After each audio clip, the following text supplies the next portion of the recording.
Again, thank you so much. Thank you to our panelists, our roundtable panelists, for being here and taking the time. I know there's a lot of places you could be on the first day of March, and you chose to be with us. So I thank you, and to our family members, and I think we might even have a couple of students who are logged on. Thank you for being here. We know that partnerships with our families leads to better outcomes for our students, and that's what it's all about.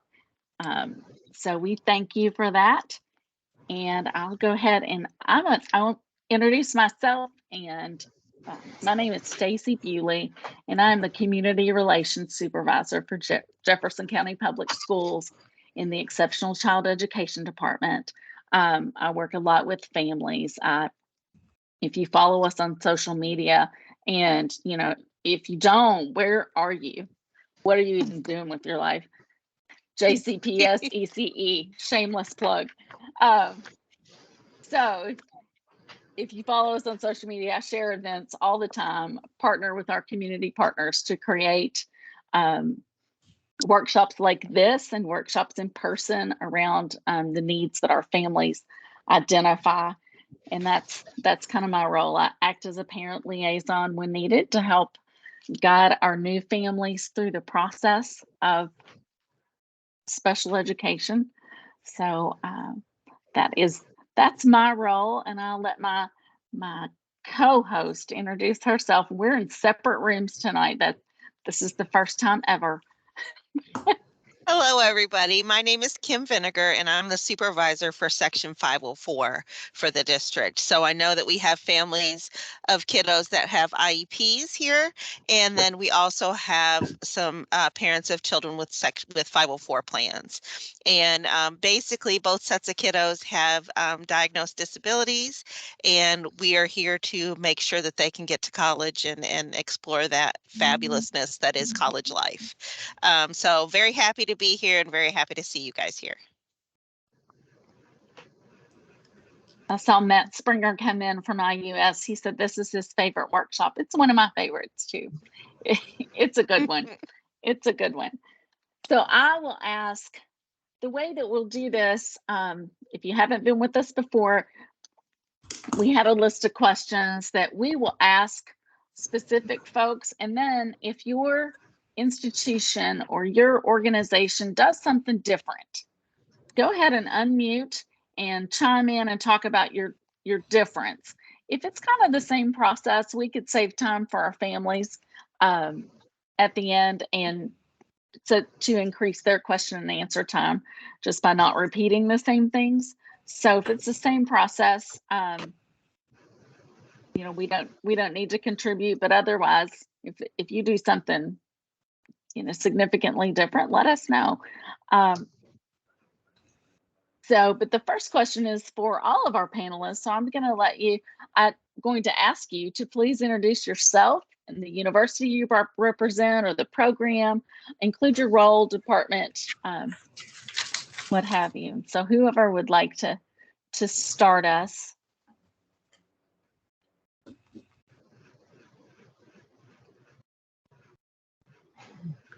Go ahead, Brian. Mr. Hollahan. I wasn't sure if we were raising hands or what the protocol was. You don't have to raise your. Okay. You don't have to raise your hand. I'm Brian Hollahan, and I am a disability resources coordinator at the University of Louisville. I mostly work with students in the arts and sciences program, but regardless of what area of study your student or are interested in, the process is the same. Since I'll be here for this is my fourth year.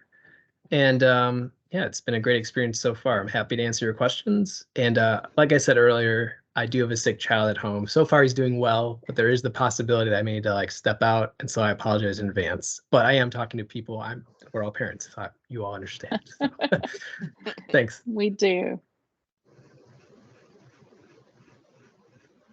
Well, I'm happy to go next. I'm sorry. Did someone else? Go ahead. I'll talk after you. I'm Dr. Lisa Pickering. I work at the University of Kentucky as learning disorders consultant.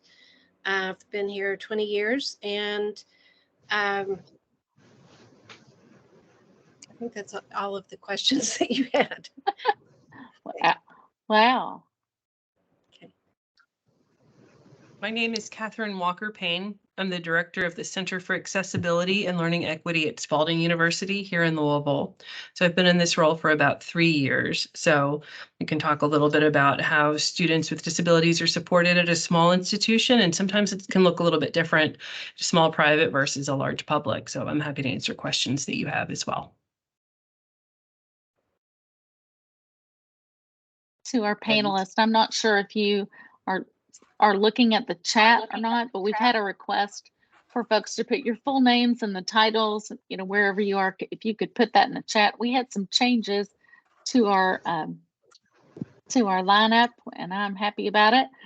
So if you, I want to make sure there's no mistakes. So if you could take a minute and do that after you introduce yourself, that would be great. My name is Lee Griesheimer. I work with Eastern Kentucky University. I've been there for about 12 years. I work with students to provide accommodations, and I work one-on-one doing coaching as well.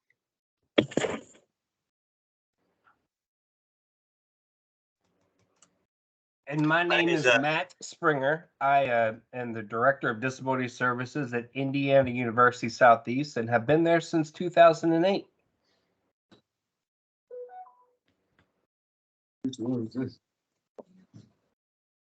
My name is Ashley Tackett, and I represent Transylvania University in Lexington. And I recently left a 22-year career in K-12 education, and I just took this position in November. So I'm the coordinator for our accessibility services at Transylvania University. And as Catherine mentioned about Spalding, sometimes there's a little bit of difference with private institutions, but I'm happy to answer anything that you have. We're so glad you're here. My name's Krista Schutz-Hampton. Oh, I'm sorry. No, you're good. Go for it. Okay, thanks. My name's Krista Schutz-Hampton. I wanted to follow Transylvania just because I come from a smaller institution as well, Bellarmine University. I'm the director of the Accessibility Resource Center there. I've been in the position for 6 months. Before that, I was a therapist in K through 12 in JCPS. So I sat in on ARC meetings and yes, worked with students with 504 plans and IEPs. And then also I worked for 7 years at the University of Texas at Austin in disability services there. So I've had the big university experience, now the smaller university experience with some mental health work K through 12. Good evening, everyone. My name is Jimmy Martin. He, him, his are my pronouns, and I'm the project director for Student Support Services Disabilities, which is a federally funded TRIO program here at Western Kentucky. There are only 5 SSSD programs in all of the South. So we are lucky to have one in the state, but especially lucky to have it here at WKU because I have some great colleagues who are also on the call.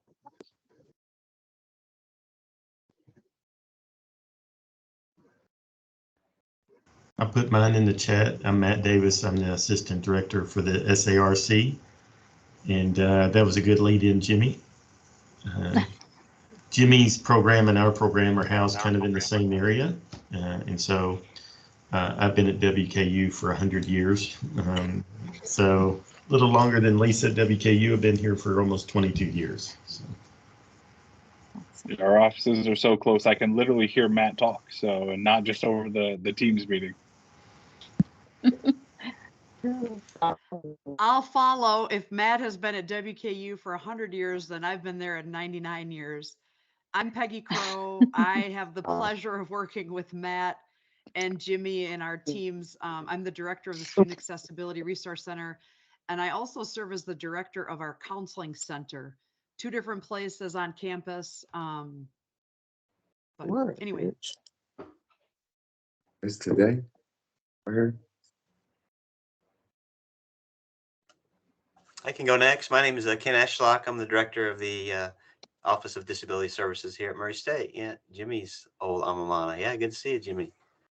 So I've been in this office since 2015. Have spent about 10 years in housing and worked closely with students and their housing accommodation needs prior to coming to this office. So got a lot of experience working with students on campus. And so looking forward to this. Awesome. What about Aaron Fitzgerald is here, and I'd like you to tell us about just introduce yourself and the program that you are a part of. Hi, yes, my name is Erin Fitzgerald. I use she, her, or they, them pronouns. The CTP coordinator at the Human Development Institute at the University of Kentucky. A coordinated program at UK called the College and Career Studies program, which is specifically a comprehensive transition and post-secondary program for students with intellectual disability. And I'm kind of a last minute add-on here and into this meeting, but happy to connect with anyone at the end in the Q&A if there's any questions particular to that type of program. So thanks. This is a great group and we're glad you're here. Was that all of our panelists? We're real quiet, so I'm going to assume. All right. Well, I'm feeling a little overwhelmed by all the expertise on this computer screen. So thank you so much. Seriously. And then when we've got brand new folks, I'm like excited. Yay, fresh blood, right? But nonetheless, so I'm going to start off with our first, like, if you will, official question, and I'm going to send it to Dr. Pickering, just, you know, to just get you right off the bat there. So what is the process for accessing services through your office? Students have to self-identify with our office.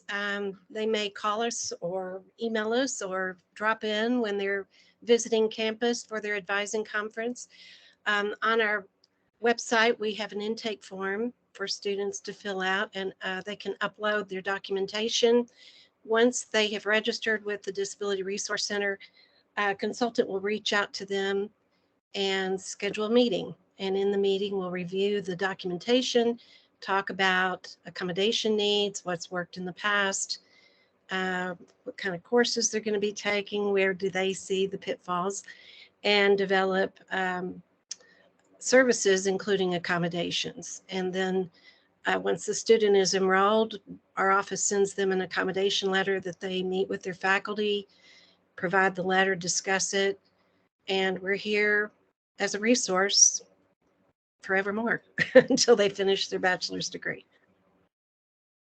Does anybody have a different process, or is that pretty similar to what most places do? Anybody? Okay, I see lots of head nodding.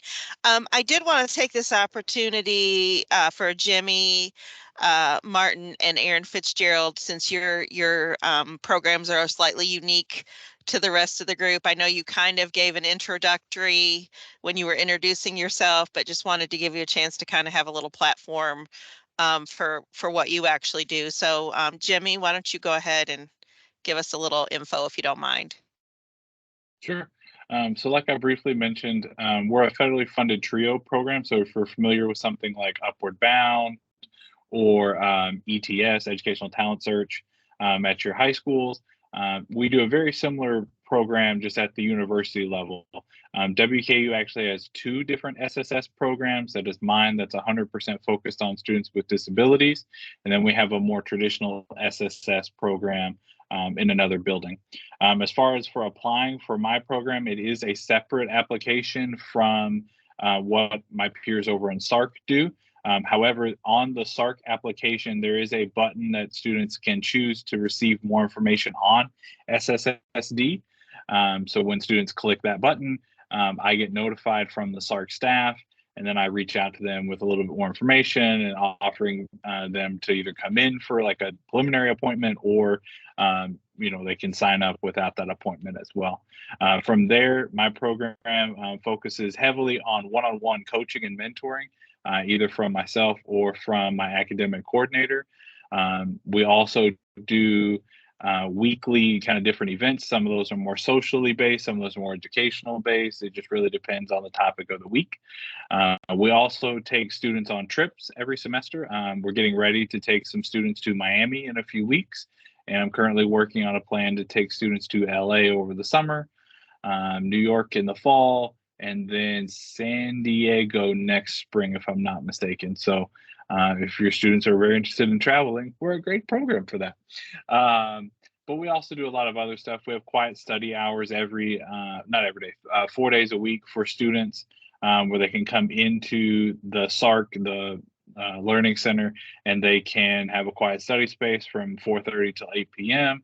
We have some adaptive technologies that students can use while they're in here at that time, just so that they can have resources at their hands when they need them. So it's a really great program. I will drop our website in the chat here in just a second. So if you have more questions, I'd be happy to answer them later, or feel free to check us out. Make sure you follow us on all our social media platforms too. I don't know college kids that well, but if you need chaperones to go to any of those states, I'm happy to attend with you. So there's that. I was thinking the same thing, and we play nice in the sandbox. Just saying. We would be so good. We would be so much fun. Aaron, I'm all about Fitzgerald. it. Let's get everybody. All right. Aaron, I want to give you a platform as well to talk about your original program. Okay, thanks. So again, I work for the Human Development Institute at the University of Kentucky.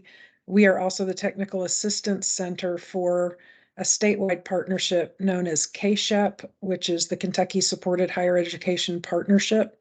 A main part of our focus, but not the only focus, is CTP programs, which is Comprehensive Transition and Post-Secondary Programs, of which there are currently 4 in the state, but a couple more who are on the verge. And those are programs that are specifically designed for students with intellectual disability. KSHEP also does some work to support students with developmental disabilities who might not have an intellectual disability. So we have a little bit of a broader scope than just the CTP programs, but that is our primary focus. That is the area of access that has been mostly prohibitive in the past. So, but the way that our program is, it is not a separate program. The one at UK, it's not a separate program from other classes at UK. It's fully inclusive, but where students can take classes and work on career exploration and other goals. It's very individualized in terms of the planning of what classes students would take. And it is, we have a small number of students at any given time. We're just starting this out.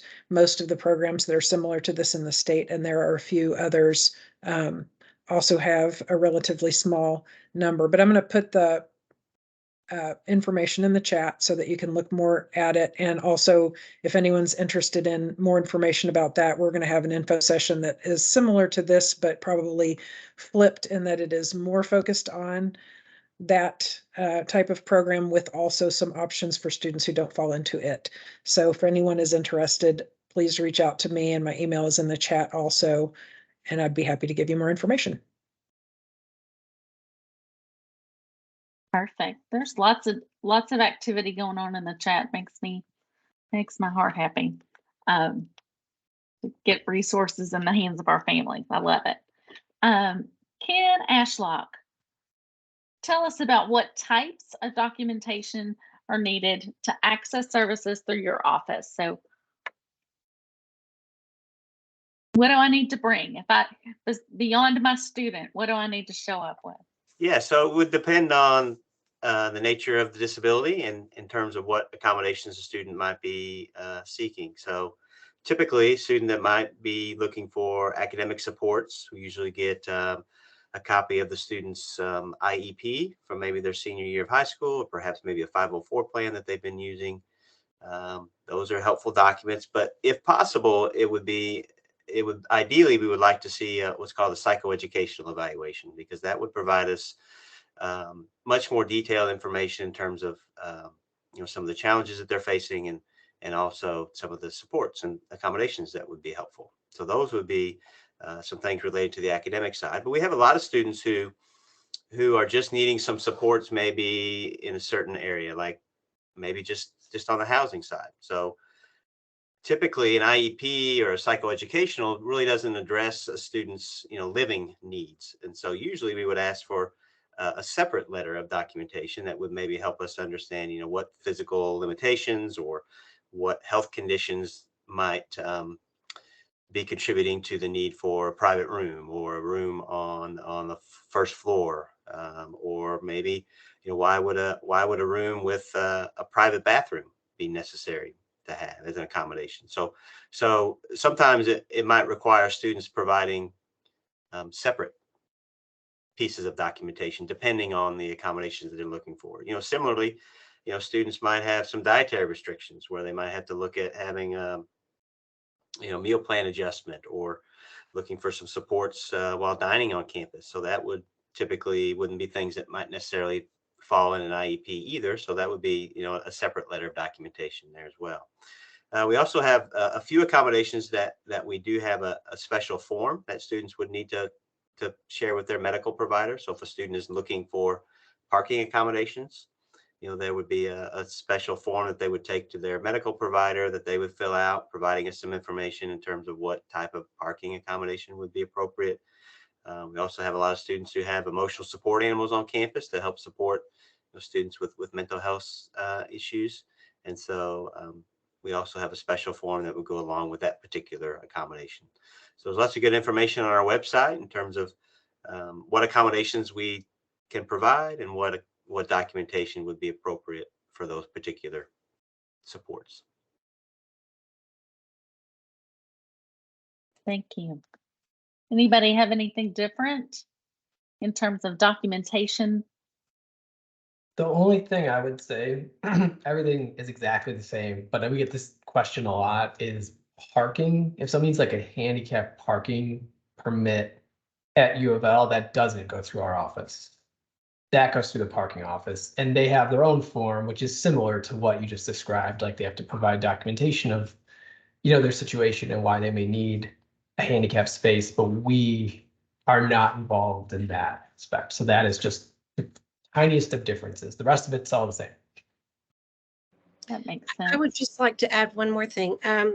Often diagnoses like migraine headaches, anxiety disorders, depressive disorders aren't recognized in K through 12, but they certainly are recognized in higher ed. So any of those kinds of diagnoses, just contact the disability service offices and we will guide you about that. Thank you. Thank you. One other That's item good I'd like to add information. too, we, typically we would like to see a psychoeducational evaluation. And we know sometimes families and students may not have access to that, but we don't provide those through our office. So we don't diagnose or conduct any assessments through our office.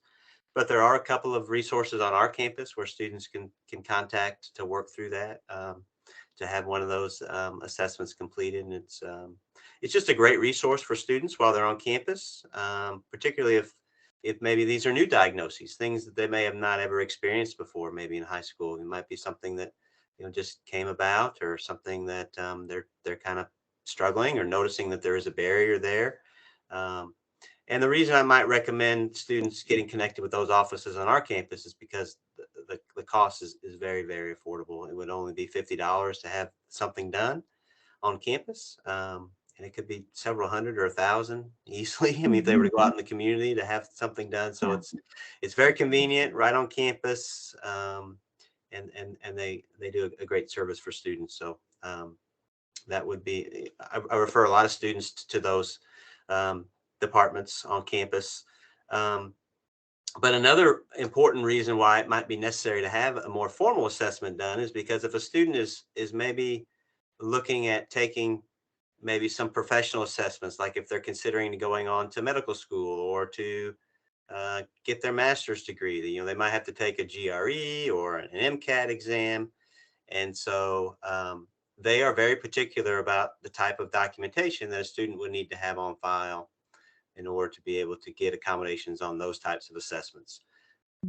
A 504 plan or an IEP, you know, that would be enough to help a student get connected with our office, but it would not be enough to get accommodations on, say, like the MCATs or the LSATs or a professional assessment like that. They would have to have a more formal assessment completed. So that would be something just to kind of put that in the back of your mind. I know that maybe not anything you might be considering now.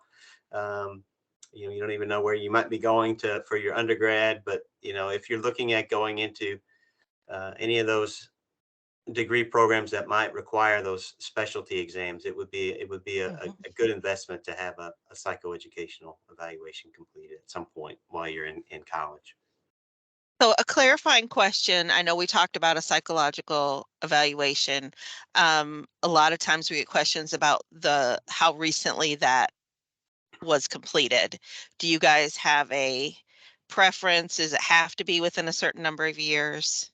Yeah, we typically look, well, it would depend on the nature of the disability. So we would want to have, you know, maybe like a learning disability. We would want to see something that's maybe within 3 years.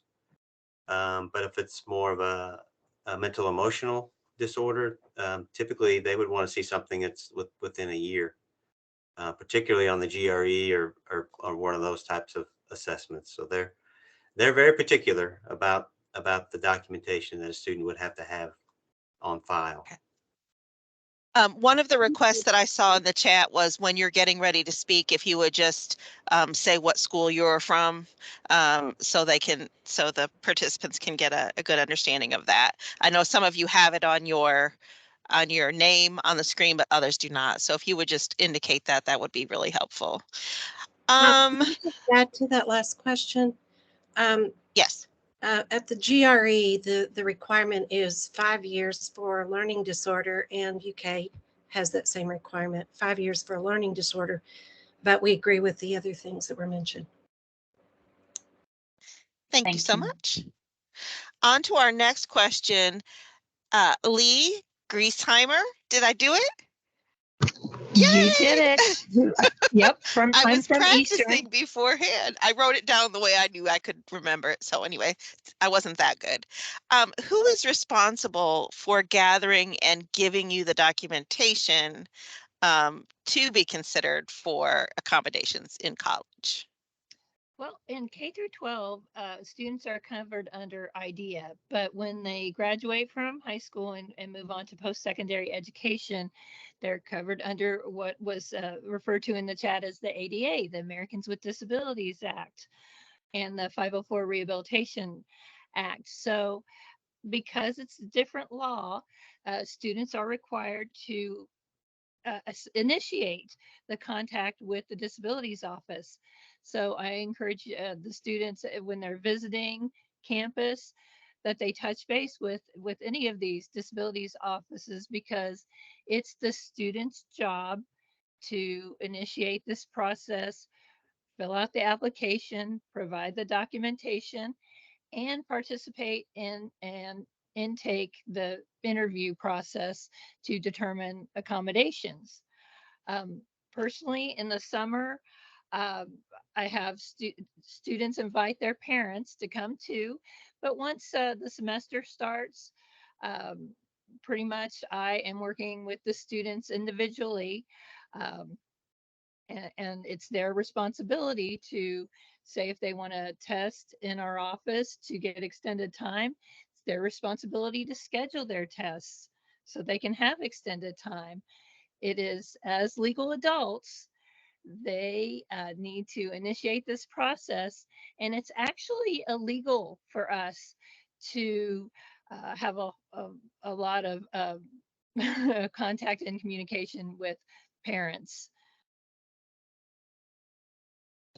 Yeah, I'd just like to piggyback on that because I'm sure we all experience this. I get phone calls from parents, not all the time, they're not always freshmen, but a lot of times they're like first semester freshmen, and the parent will call me like 9 weeks in and say, hey, is my student testing at your office? Like, have they requested their accommodations? And I understand and would love to help, but I really cannot say anything.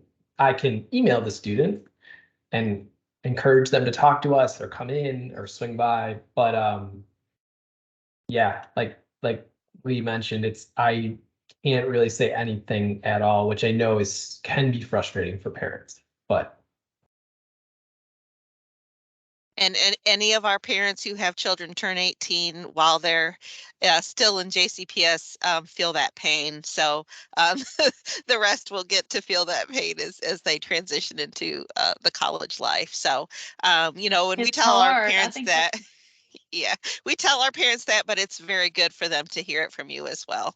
And I'm assuming everyone shares that same answer. Yeah, I think that's a tough mindset shift for moms and dads and families. So one thing I would like to add, sometimes families get kind of upset. They don't know what documentation is required. K through 12 doesn't always offer them a psychoeducational evaluation because they're doing response to intervention. So students walk in with an IEP, and that's not giving us the information we need. Most of us do provide students a provisional status if they have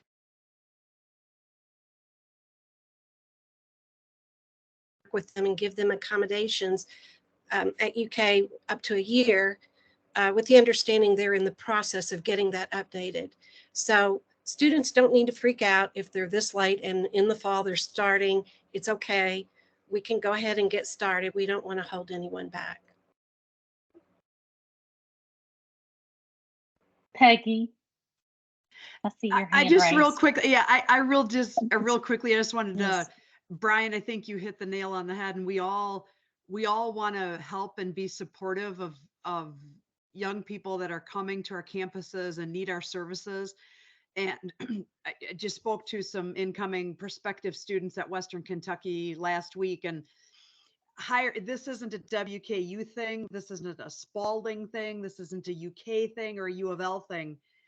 This is this mystical thing that happens in society, that those 2 or 3 months from high school graduation to becoming a college student, we in higher ed think that this magical maturation happens, and we wonder why parents don't understand or why a student wouldn't understand. Well, we big higher education, by not having sessions like this, don't set parents and students up for success. So Stacy, I'm always so thrilled, and Kim, that you include so many of us in conversations like this, because when we know better, we do better. So if I know that it's my student's responsibility now in March, then in March and April and May and June and July, I can prepare my young person. And I'm the mom of a 13-year-old. So he might be landing on one of your campuses one day, and I want to make sure that you have everything you're armed with and prepared to do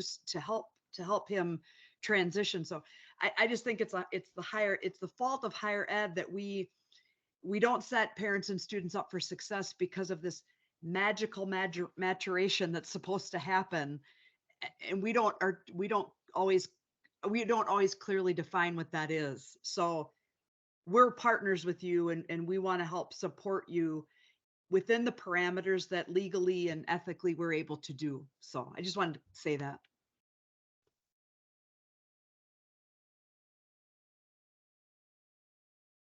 All right. Thank you so much. I mean, just robust conversation around that.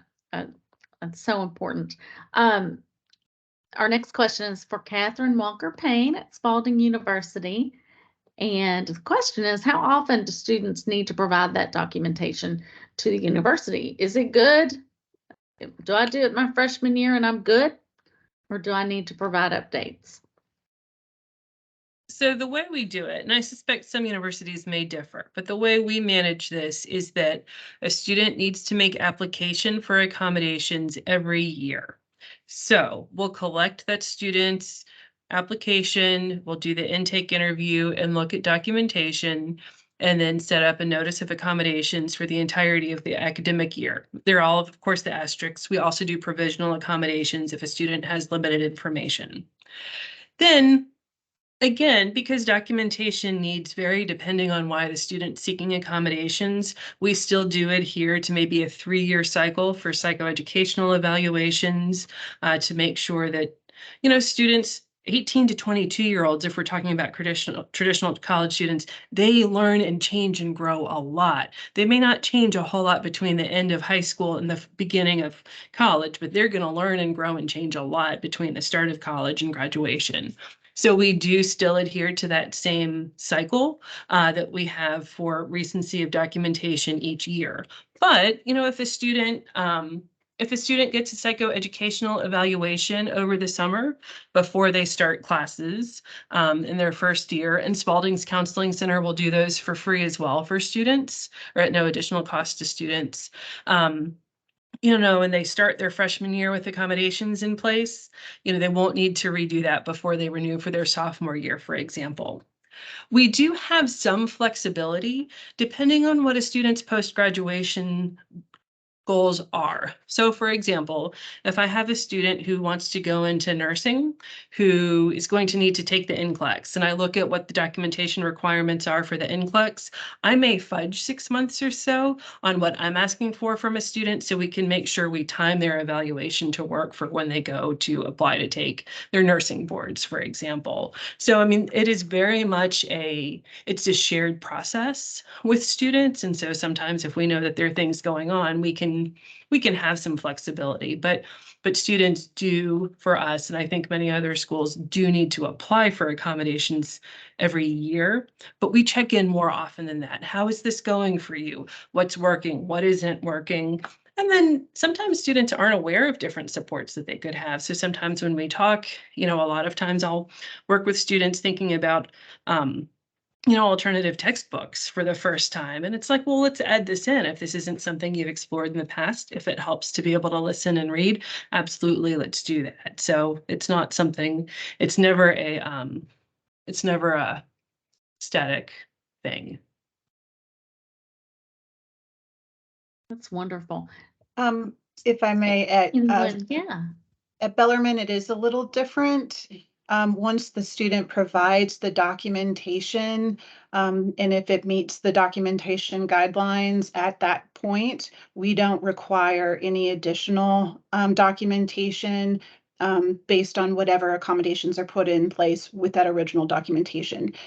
As Catherine mentioned, things can change, and something might happen over the course of their academic time at Bellarmine, and if they're needing a change in accommodations, and if that original documentation doesn't quite cover it, we might request additional documentation just to support whatever the new accommodations are that the student's requesting. So we don't require more documentation over time once we have the documentation needed. We do ask for students to meet with us each semester just so that we can renew the accommodations because they're in new classes and they have new instructors. So we just want to make sure that we're getting the information out to them. So that might be a little off topic, but I wanted to add that as well. It's a little different. Thank you. Anyone else have a different process about how often? At U of L, we do it every semester, and similar to what was just shared at Bellarmine, like once a student signs up with our office and is getting services, they don't need to provide additional documentation while they're here, assuming their accommodations and situation stays relatively the same. Like there are many instances, where students ask for different accommodations, and depending on what it is and what the situation is, we might be able to still do it. But if it's something that's significantly different, we may need additional documentation to be able to provide that accommodation. The other thing is that ours is similar, but we don't meet with students every single semester. There's like an online form where it's called a service request form, but essentially they have access to requesting their accommodation letters every semester.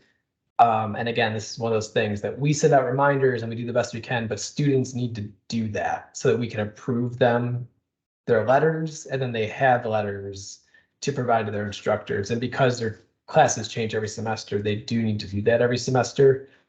Like I said, there are no mandatory meetings every semester. Like we do the intake and that's mandatory, but after that, students are welcome to come in. I have students come in and talk to me and ask me questions, but if a student's doing well and things are going great, like they can just keep requesting letters and that's fine as well. So I would just like to add at UK, it's very similar to U of L.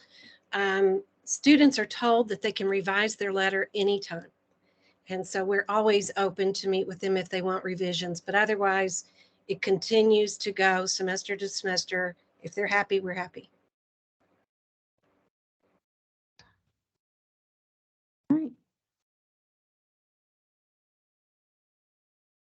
Almost forgot to unmute myself. Okay, our next question is for Brian Holohan at U of L. This is a big one, I think, Brian, so be ready. What might the services look like at the college level, and can students expect them to be different than what they received in high school? that is a good question. So many of the services are similar or the same. I know there are a lot of students that utilize, extended test time, reduced distraction testing environment. We have a supplemental note taker program where we've helped find a volunteer in the class to share their notes. The audiobooks is one that honestly comes up. I don't know. It seems like it comes up more often with like younger students. I don't know if like podcasts are just used to listening to things, but that is something that we can offer as well. So a lot of those are honestly the most common ones, and I think a lot of those can be similar. They're not always the same though. Like I occasionally do get students who, come to me from high school and they say, hey, my teacher used to provide me the study guide questions as an accommodation. And like, that's not something that we can do. Or they say like, I met, in some cases they meet with like their special education teacher or some sort of coach or mentor weekly to help them like do their calendar and like stay on task and like get organized. We have a program that we can offer students, and it's on our website. It's called the Cardinal Success Coaching Program.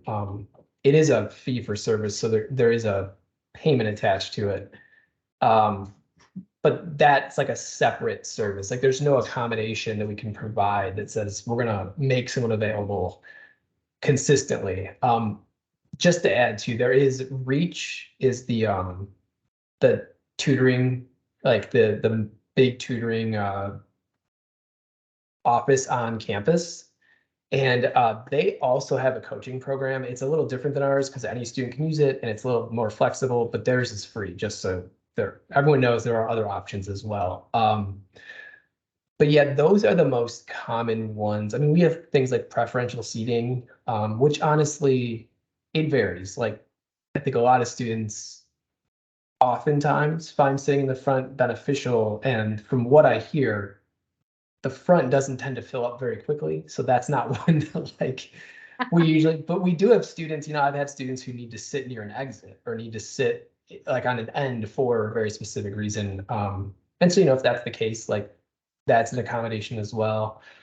There are quite a few that are almost identical or very similar, but there are some that like we just can't do. So it is important to talk to us about what they received in high school and what was most helpful, so we can maybe find something close or something that could be helpful that maybe is different but still could offer some support there. I will say too, sorry, I just had a question. The Cardinal Success Coaching Program, it's like $250 for the semester. That's 1 hour a week with a coach. But if you're signed up with vocational rehab, I can't say for certain they will pay for it, but we've had students ask their counselor if they're willing to pay for the service, and they often will. Just so you know, so student comes to U of L and has vocational rehab, they can ask their counselor about funding that for them. I think that's all I got. Thanks. Miss Lee? I just want to say also vocational rehabilitation helps with assessments for documentation purposes. So I would encourage students transitioning from high school to post-secondary education to contact their closest vocational rehabilitation office. And I also want to say, before there's a parent revolt, that how I do this is when a parent is contacting me by email or trying to call me, I reach out to the student and I say, hey, let's schedule an appointment. Your mom wants to be involved in a conversation. And I always include the student, because they are the ones that are that need to be included. They are the ones living the life, the college life. And so I don't mind that parents join in on a meeting or put a parent on speakerphone, as long as the student is okay with it. Yeah. Thank you. Right. Yeah, the only thing I would add too is kind of similar to Brian's program. We have a tutoring and mentoring program through our department, and that's considered a service. It's not considered an accommodation. So it's not something that we are legally obligated to provide as an accommodation, but it is an enhanced support that we do provide our students. And we have worked with a number of voc rehab counselors across the state, and it is almost always, if a student has voc rehab, is working with a counselor, they will get that service paid for, and they will pay for, oftentimes they will pay for multiple hours a week. But with that, there's some information that's shared between our office and their voc rehab counselor. So we would provide the voc rehab counselor updates on, how the student is progressing in our program. So, if we have good reports to share, the student's coming prepared and they're showing up for all their meetings, and they'll get that information. But they'll also get information like, well, the student has missed, the last 3 sessions, or, the grades are pretty low at midterm. So they're going to get that information because voc rehab is invested and they're paying for that. So they're going to want to know how the student is using that service. And sometimes it can work to a student's advantage, if they are displaying some good study skills and it seems to be helping, then they oftentimes will say, hey, well, let's go ahead and increase your tutoring hours. It seems to be working, and looks like you're going to have a more difficult schedule in the fall, so let's add a couple of hours to your scheduling. So voc rehab is a wonderful, if you're not connected with them, that's something you would definitely want to do before stepping foot on a university campus. Absolutely. Matt Springer, my friend from Indiana University South East, right? Southeast, yep. Why did I? Right across the river in scenic New Albany, Indiana. I was second guessing myself on that. I was guessing myself. This one's for you. All right. How did the professors know about accommodation plans? That is a great question. Especially as, if it's going to be the professors that work with the students every day, and it's going to be the professors that need to be the ones to put in place whatever the accommodation is, usually like extended time, like we were talking about. So how does the student then know? Or how does the professor know that the student knows? Or how does anybody know? Well, as you might have guessed from my peers and my friends here on the mosaic that is our webinar, we issue them a letter. And just like my friend at the University of Kentucky mentioned, we give the letter to the student. Then it's a student's responsibility to share that letter or memo or form, whatever we call it on our different campuses. Plural of campuses is campi, but I'm the only one that ever uses campi. So on our different campi, and we give that to the professor. The professor then makes a note of that and is like, okay, these are the accommodations, and those accommodations are put forth. That is very different than what goes on in K through 12. Because in K through 12, there's the 504 plan that's attached. It's automatic. The student doesn't have to say anything. It's there. And why we want to stress that, and why we want to stress that today, is so we're not in a situation where your student then doesn't say anything, sits down into the classroom, doesn't get any accommodations, and then wonders, well, hey, it was automatic before, why is it not automatic now? Or as I refer to it, as sort of the chicken nugget rule, which is, and I've had to use this before, so obviously well enough that I've created a rule. You can't go into a McDonald's and just sit down and expect chicken nuggets to come your way. You have to actually go up and order your nuggets. So in college, you also have to go to the professor and order your nuggets. And if you don't get the right nuggets or any nuggets or the right, dipping sauce, sweet and sour is fantastic, barbecue not so much, then you need to let someone like me or your coordinator know. Oh, Jimmy's saying something. I will take no barbecue sauce slander in this meeting. Barbecue sauce is the greatest sauce to put on any chicken nuggets or any sandwich. Thank you very much and have a great day. Duly noted, sir. Duly noted. Although as a native son of Western Kentucky, the barbecue sauce at McDonald's just is not barbecue dip, like we would say. Yeah, that's not quite the same, but it is still good. My Owensboro people will kick my butt if I don't mention, Moonlight, it's great, blah, blah, blah. Sure. If you go across the street from Moonlight, there's better restaurants, but that's the guy. This guy knows what he's talking about. We're derailing this whole conversation. I'm sorry. Yeah. This whole conversation has just gone to mutton.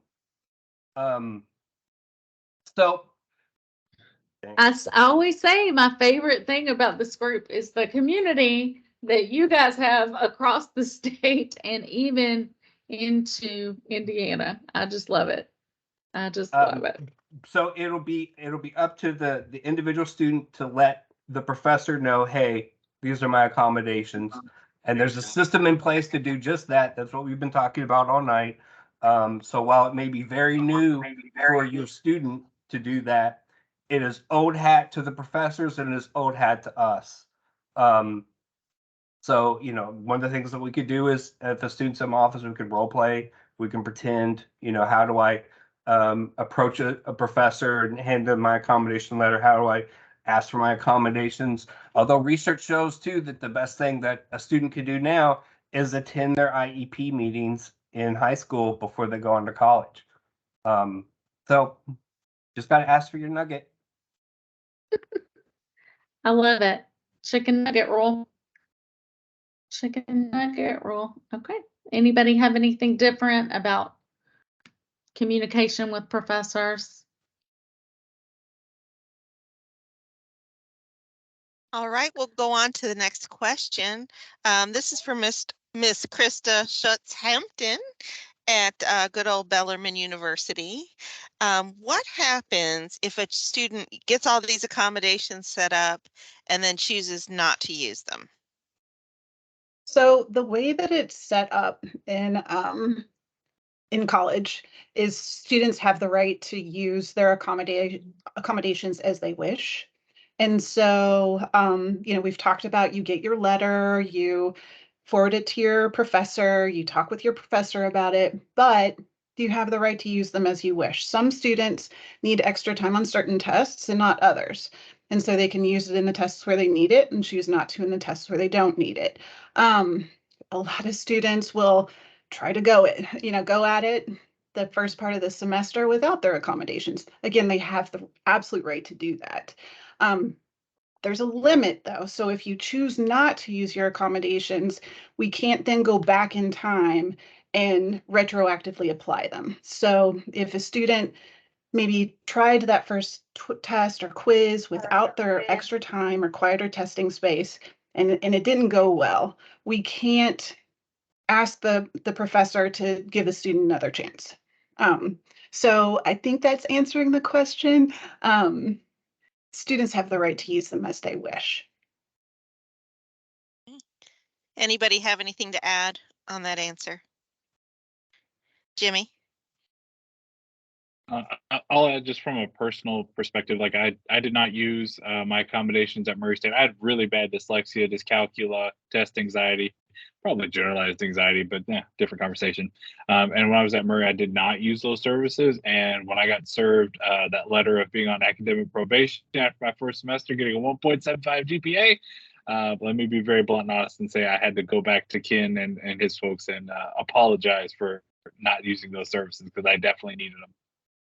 But please, if you go for it. Yeah, we encourage students. I mean, to really think about what is best for them, and we want them to be the most successful student that they can be. And oftentimes, using those accommodations really allows them to show their professors what they really know. I think that we try to have those conversations to respect where the student is and what their wishes are, but at the same time, really encourage them to use their accommodations. All right. Can you all Jimmy, hear thank me? you. Yes, ma'am. Hi, I have to leave. I wholeheartedly appreciate you all inviting me to the meeting. I'm LaGlenda Reed. I'm the school teacher from Shawnee High School. I take advantage of vocational rehab. They're paying for me to get my master's. And I left a note in the chat that this year everything changed. So for you parents that are getting your kids ready to go to college, the trick with voc rehab, you have to have everything done far, far in advance. And now there's in some cases you have to pay for your books up front. I don't know what's going on with the funding, but it's important to know that you must do, if you're going to go in the fall, get your stuff done in the spring. If you're going to go in the spring, get your stuff done in the fall. It's real important. They take forever, and I'm sure you all know at the colleges level, some of you representatives know that it takes a long time. And I just wanted to share that to let people know that everything changed. And you all have a great evening. This was wonderful. Thank you. Okay, Thank Thank you, Ms. bye-bye. Reed. Thank Yes, you. ma'am. So yeah, make contact early, early, and maybe even often. That might be my advice. Squeaky wheel gets the grease. Right. Jimmy, I want to thank you for sharing your story because it takes some courage to do that in front of a group. So thank you for that. We appreciate it. This next question kind of piggybacks on that last one. Miss Ashley, no, did we already do Ashley? Did Ashley already have a question? Nope. Okay, Ashley, you're up. You ready? So Ashley Tackett from Transylvania University, back on that accommodations question. If a student chooses not to use those accommodations that one semester, kind of like Jimmy was like, no, but he hadn't even set it up yet. So let's say a child sets up those accommodations that first semester, doesn't really take advantage of them. Can they turn around and use it the next semester or the next year, or doesn't do it until senior year? What are there any rules regarding that? At Transylvania, we once I issue the letter with the accommodations and I've met with the student, that letter is good for the school year. And so so for this year, it was the 22-23 school year. If they choose not to use the accommodations in the fall, that's their prerogative. Come spring, they still have the copy of their letter. They give it to their professors. Again, their choice as to whether or not to use it. I send out a Google form and actually around this time of year, asking students if they want to keep their accommodations the same or if they want them to be different. And at that point, then it would be up to the student to contact me and say, hey, look, I don't really use the testing center. Let's just take that off. Or I don't need this accommodation or that accommodation anymore. Or maybe I need something different. Then we would reevaluate that and get, on that for a new letter for next school year.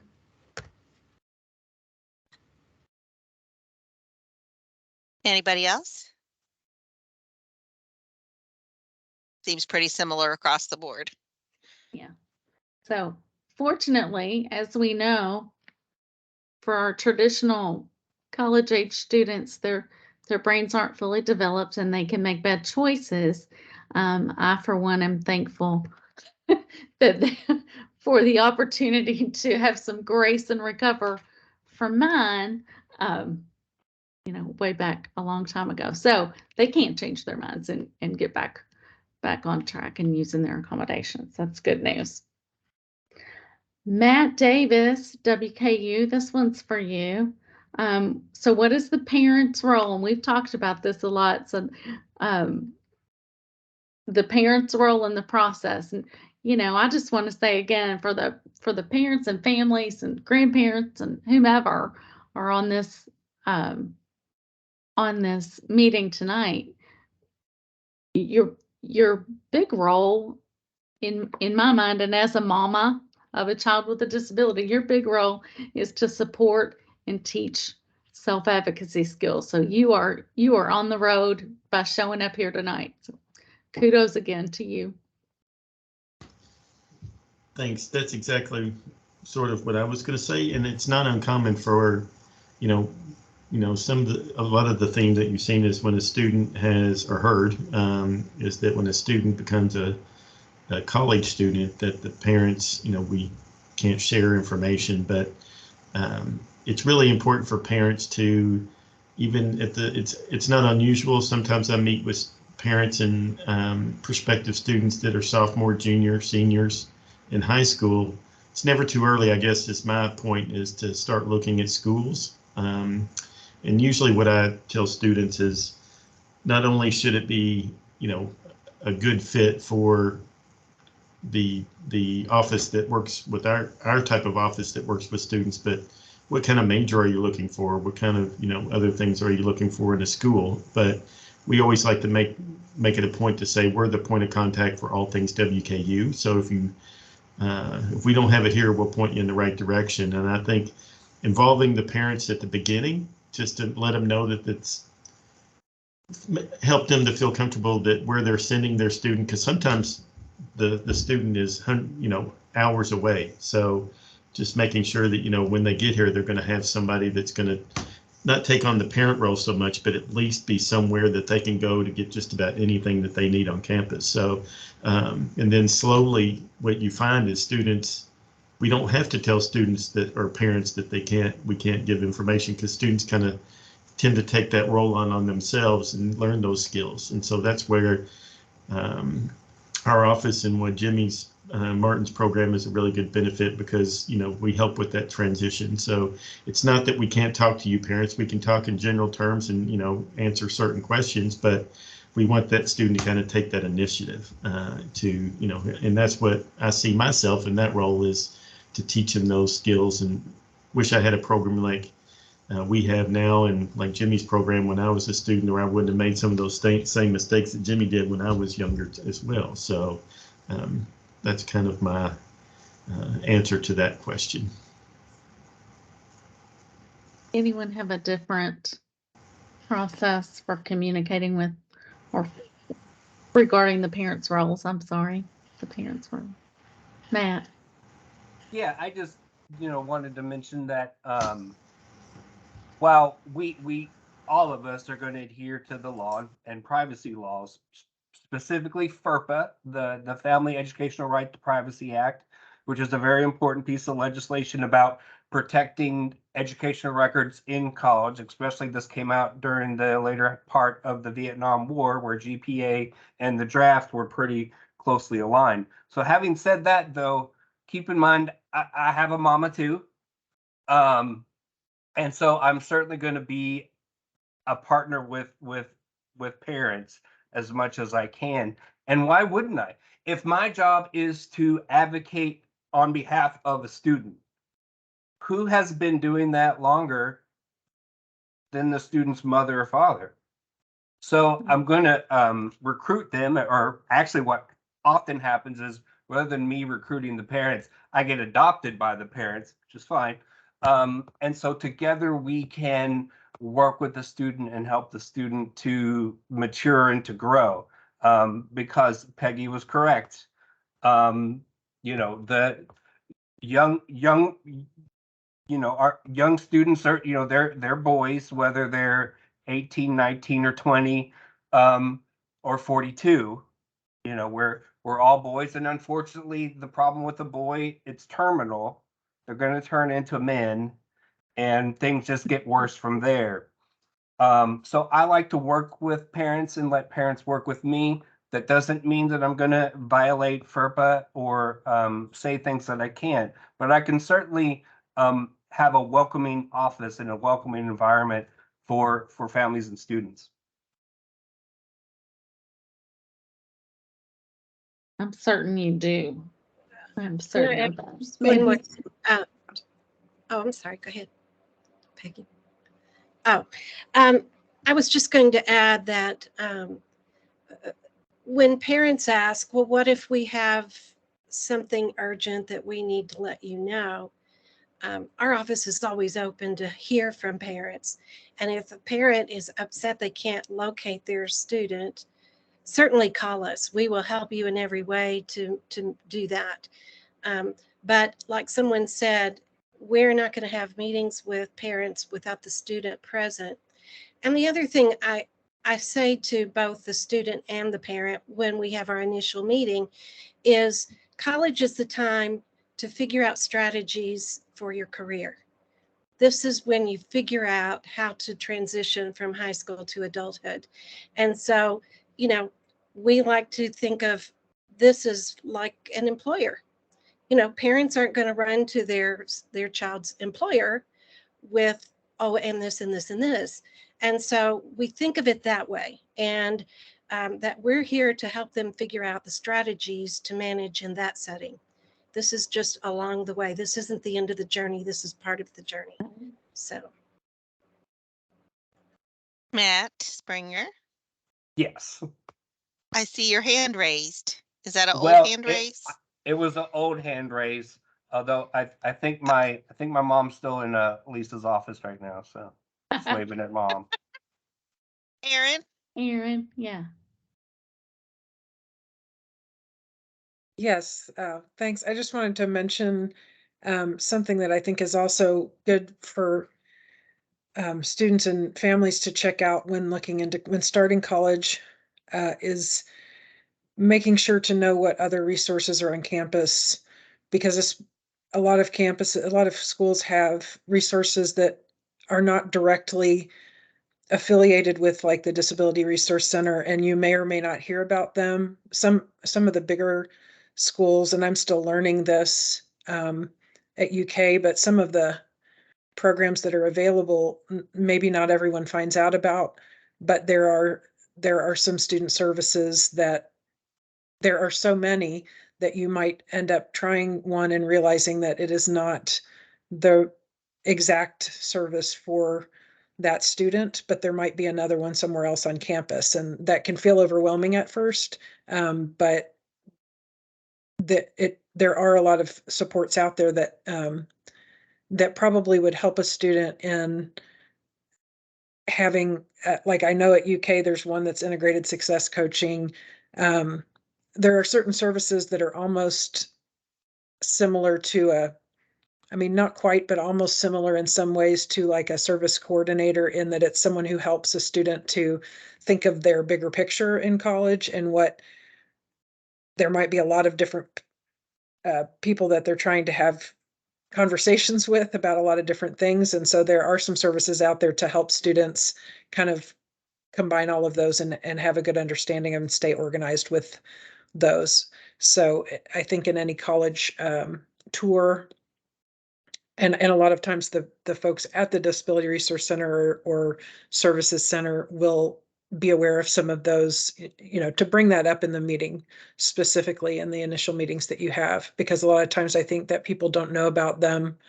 I was also one of those students. It was a long time ago, so they're not all the same things existed by any means.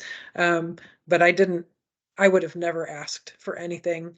And my issues were not academic. They were other than academic. And so I would have had no idea where to go. I didn't have any idea where to go. And I really struggled in college, even though I could have otherwise gotten good grades.